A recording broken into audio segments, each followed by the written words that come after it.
Hey guys, and you're welcome to Check My Guns. My name is Karl, and today we will look at this very interesting semi-automatic rifle made in Czechoslovakia. It's a ZK420S, so let's check it out.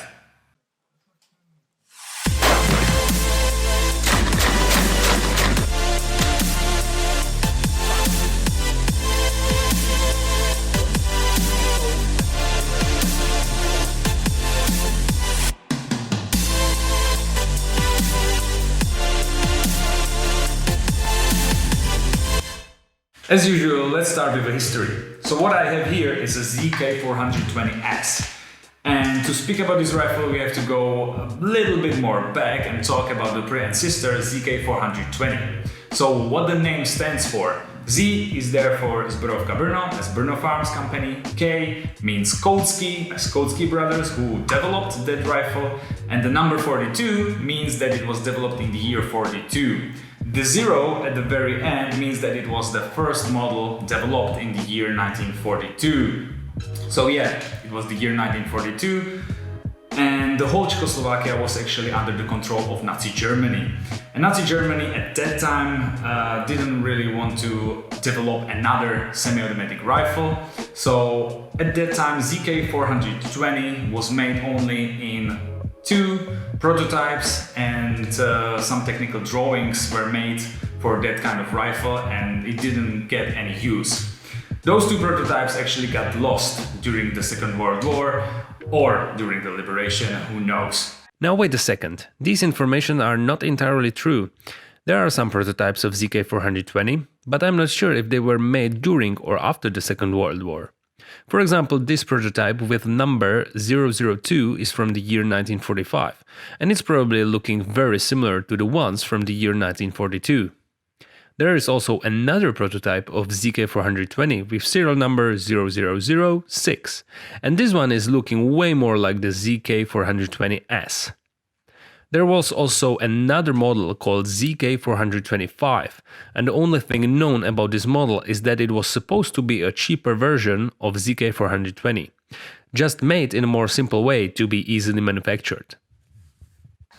But yeah, that was the very beginning of this rifle. So what you need to know is that it was developed in Zbrojovka Brno, Brno Farms company, by Koutsky brothers, František and Josef Koutsky. What happened after the Second World War was that Zbrojovka Brno, Brno Farms company, needed to recover from the Second World War. So they were looking for something new to be able to develop, be able to manufacture and sell to other countries. So they recovered the drawings, the technical drawings from the year 42 with the ZK420. But at that time the gun wasn't what they really wanted, so Koutsky brothers decided to redesign the rifle. The main difference was that the ZK420 didn't have the box magazine, it was fed with stripper clips. So they redesigned the whole rifle and named it ZK420S. I have no idea what the S stands for. The only thing I know is that that's the upgraded version. And they were manufactured not in really large numbers. The numbers I was able to find were around 150, maybe more, and they were shown all around the world, in England, Denmark, Sweden, Switzerland, Ethiopia, Argentina, and this is actually really well made gun, and the main point why it wasn't really successful at the end and it wasn't adopted by any country was that it was too expensive. It's a really nice manufacture, there's a lot of machining work on it, so I guess it was really expensive at that time. And yeah, after the Second World War, when there was plenty of guns around left from the Second World War, nobody really wanted to spend much money on new guns. So ZK420S was manufactured in a really low numbers, something in between 150 and maybe 200. As I mentioned before, these rifles were shown all around the world in many different countries. Last time I forgot to mention Egypt and Israel. And they were also tested in these countries. So the particular rifle I'm holding right now comes from Ethiopia, and it was probably part of the testing of this rifle at that time and it wasn't obviously accepted by any country, so also not by Ethiopia. I have two of these rifles, and I'll show you in a moment all the markings that are very significant for this type of rifles. Let's talk about the rifle as it is. So this is a gas-operated semi-automatic rifle, very reminiscent, very similar to M1 Garand or M14. But some people say that there are also significant similarities with AK-47, which is very interesting because it was developed fairly at the same time as AK-47, and we will look at those. So first of all, let's look at this rifle a bit more closer, how it looks from outside, and let's see what sort of markings we have here. Now it's time to go and look a bit more closer at both of these rifles. The second one comes also from Ethiopia, but it's in a bit worse shape than the first one, with broken stock and some missing parts. So yeah, we will look at the markings in a moment.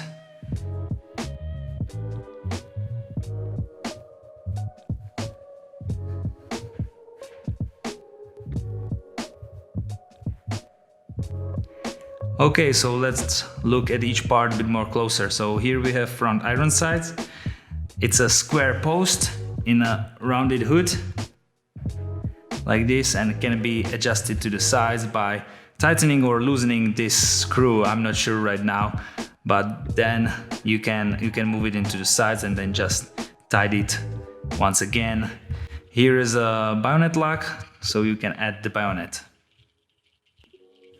If we move here in a bag, here is the gas system. So here is the sleeve. Underneath the sleeve is a gas cylinder. Here we see the markings for 2, and here's markings for 1, and also markings for 3. So there are actually 3 positions of a gas cylinder, reducing the gas port according to how dirty your rifle is or what sort of ammo you're using. And you cannot adjust that just by turning it or anything. You have to disassemble the whole rifle. We will look at that in a moment. If we go back here, we see these 2 rivets.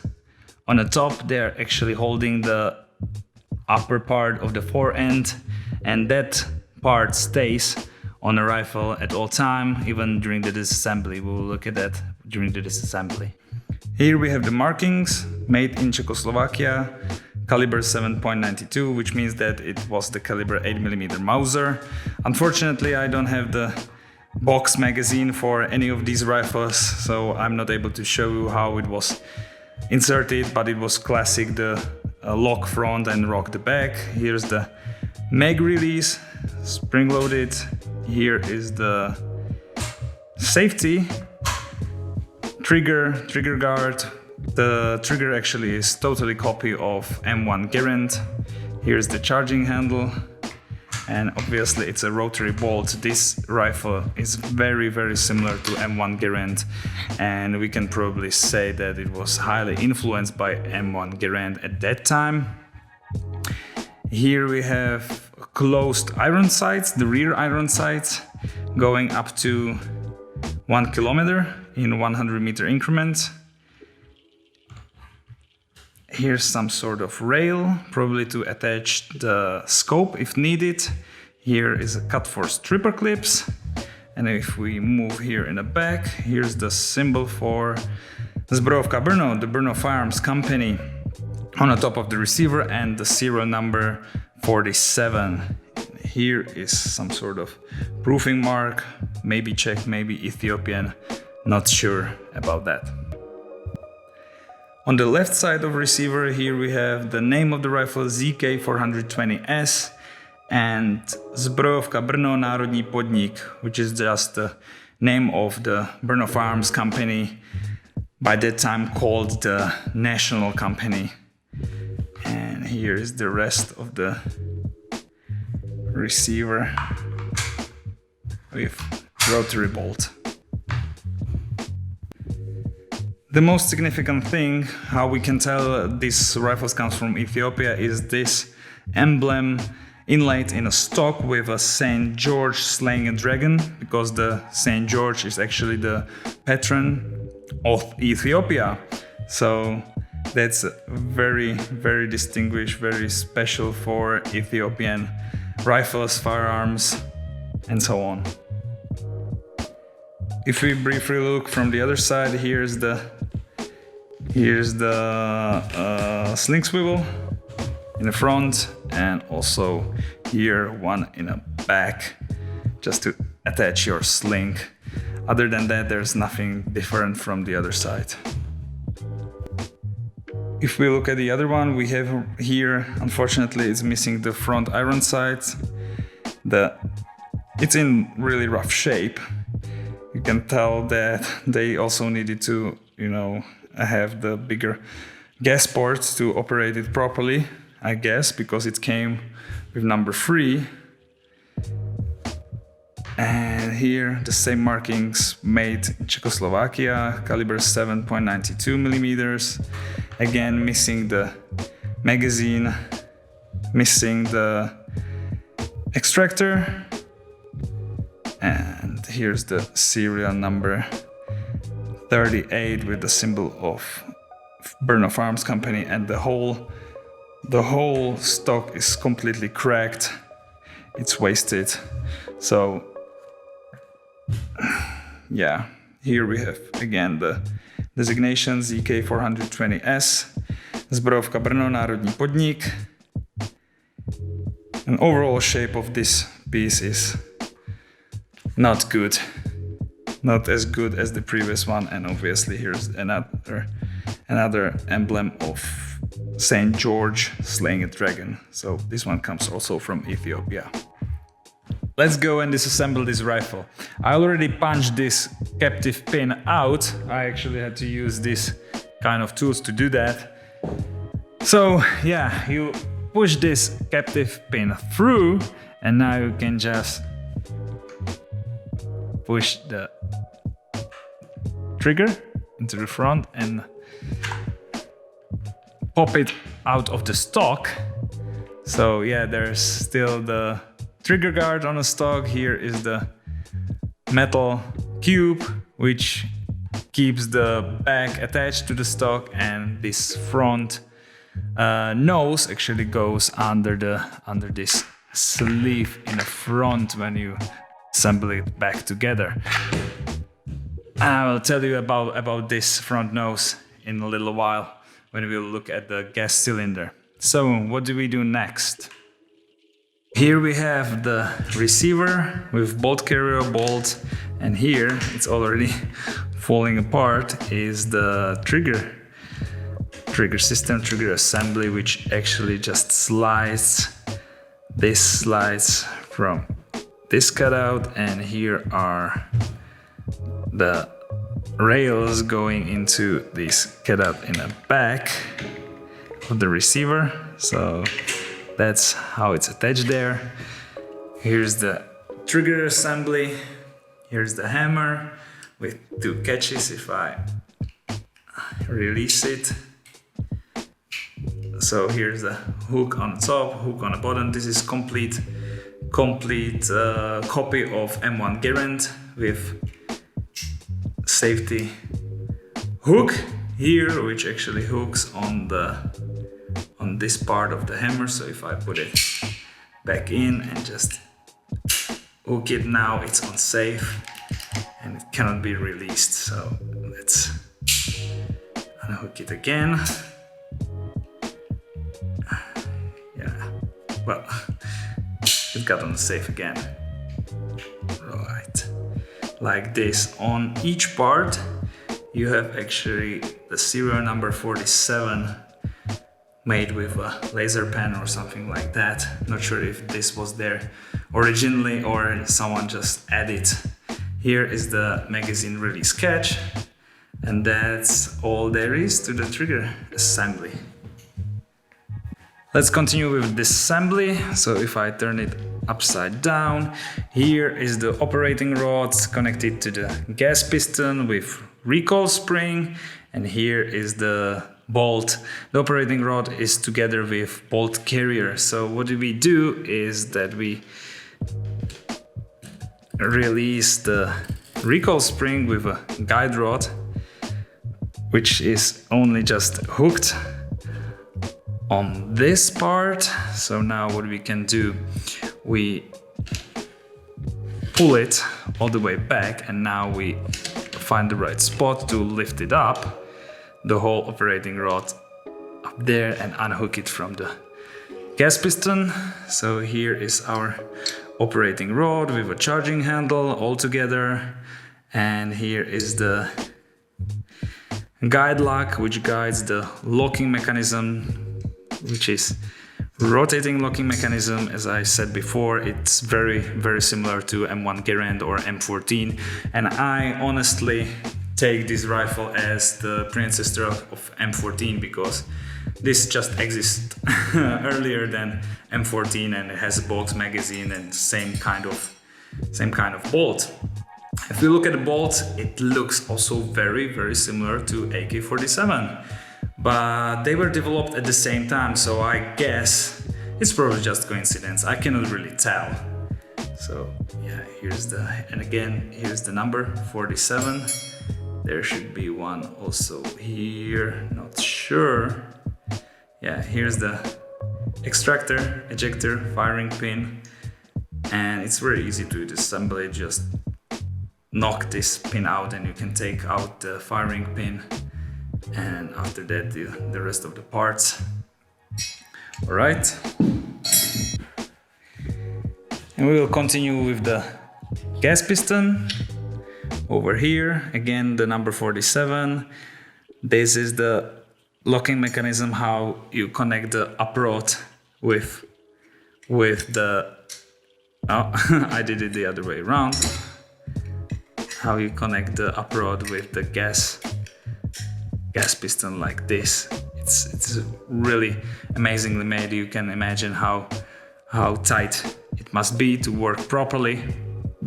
So if I put that aside, and now, as I showed you before, here is the gas cylinder. So now it's on 1. If you turn, you get to the position 2 and also to position 3. So at any point of this assembly, when this part is out of the stock, you can freely turn it around because it's secured actually by this free cutouts into the stock. I'll show you. If I take the stock here, the cutout fits perfectly into this stamped piece, which holds it in a place, so you cannot turn it when the stock is on. But now we can turn it freely as much as we want, and you cannot release it or pull it out until you line it like this together. Pull that out. So if we look at the gas cylinder and we see the number, so here's number 1, which means that the port number 1 is on the opposite side. So here, this is the 1, and this is the 2nd, and obviously 3, this is the 3rd. So yeah, that's how you recognize on which size of the port you set up your rifle. If you look at here, this is the sleeve of a gas port. So if I untie this, it's a fine thread. I'm able to take off this sleeve, and now we see the actual gas port from the barrel, and this sleeve that can be probably taken off if you take off the front iron sight post or front iron sights. That sleeve also attaches the wood on the barrel. The wood is attached also with these 2 rivets into this metal band, and it can probably just pop out. I'm not gonna do that, I don't want to break it, so I'll put it just back there and tied it.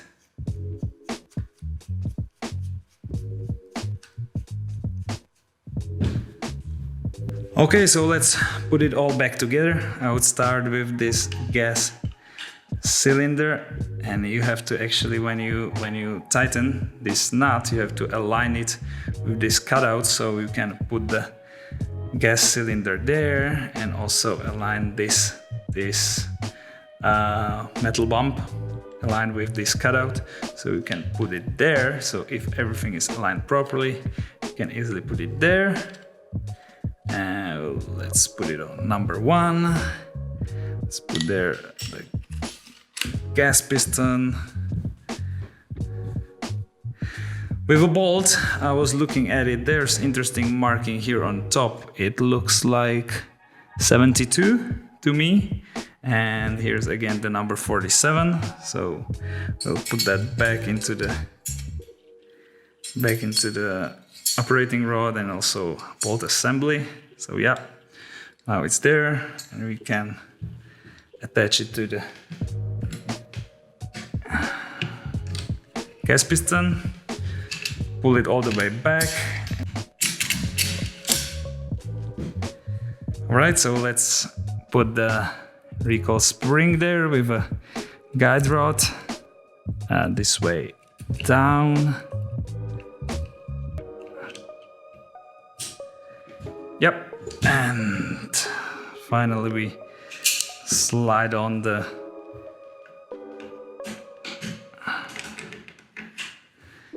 trigger system, and we can put it back to the stock. So first we put the front, and then we lock the back, and then we push the pin back inside. Yeah, I cannot really do that. I need a hammer for that. But yeah, that's it. That's how you disassemble and assemble the ZK420S. Alright guys, so this is all for now. Unfortunately, we are not able to take these two beautiful rifles to the shooting range. Maybe next time, hopefully. But anyway, I hope you enjoyed the video, and if you did, press like and subscribe, and we will see each other next time.